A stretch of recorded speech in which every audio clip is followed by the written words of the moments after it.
What's that name? Oh man, it's BUGTV, man.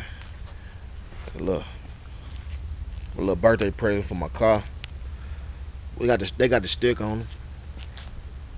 Little folds and some skinny. That's about it. Me and my buddy, we finna go pick this Chev up, man. Got a little paint on it, and well, it gonna have to come back down 55 on fold. So that's the business. I told y'all I had a little birthday present for my car. There they go. Little fold and skinny. My man got the inserts. He gonna paint them up for me.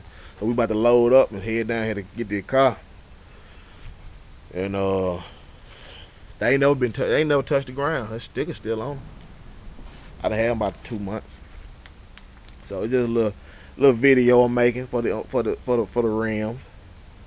So what I'm gonna do is when I get down there, my man wet sand and buff it, cause he don't let a car leave unless he wet sand and buff it.